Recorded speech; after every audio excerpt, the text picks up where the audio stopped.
Nicolas Cage is kind of like the best ever. He's at least my favorite actor, and I just kind of want to talk about that. By the way, like and subscribe if you enjoy. That's out of the way, blah, blah, blah. The main reason that he's my favorite actor is actually because of a movie called Leaving Las Vegas, where he very convincingly plays a alcoholic who is dying from his alcoholism purposefully, even though he's also addicted. And his performance was so convincing at that spoilers for the movie, that I actually believed that his character had died. Like, not literally, of course, but my heart, like, I emotionally really believed that he had died, that his character had died, right? That was really amazing. And no other actor has really made me believe fully, like, wow, this person really died. I believed it so much that it was like almost this weird cognitive break of knowing the actor, Nicolas Cage, is still alive, but the character's dead, but it was so convincing how he died.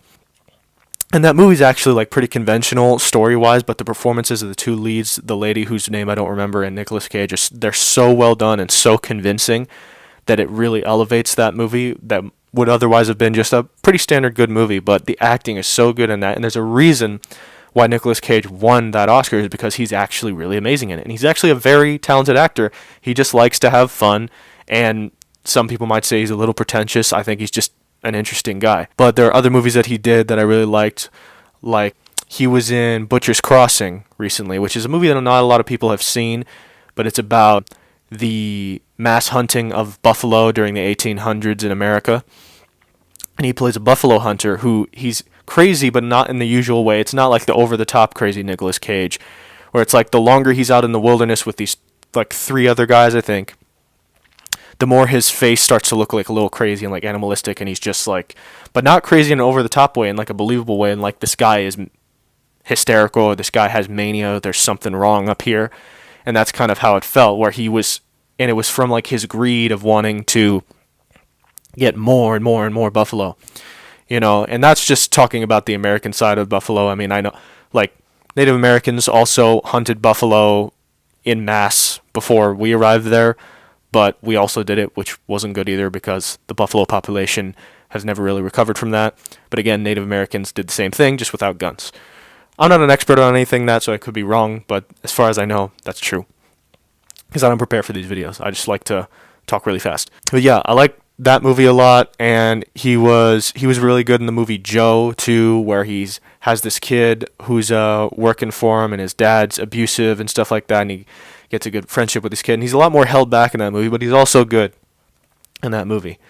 But that's the main reason that he's my favorite actor, and I kind of consider him the best ever, because in my mind, Leaving Las Vegas, it's like the best performance I've ever seen in my life.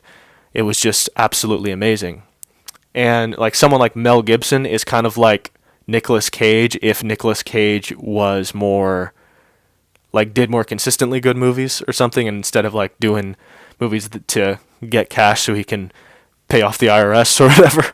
Yeah, people just really don't pay attention to like a lot of the good stuff that Nicolas Cage does, because he makes so many movies that are just like cheap and just like crapping him out or whatever.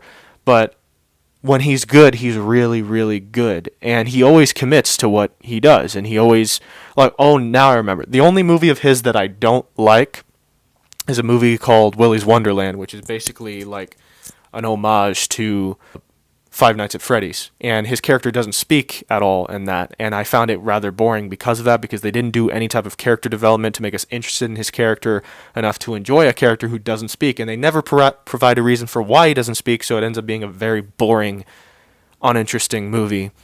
And that was the only one where I really didn't like it, and I didn't even enjoy him. And usually I really enjoy his movies.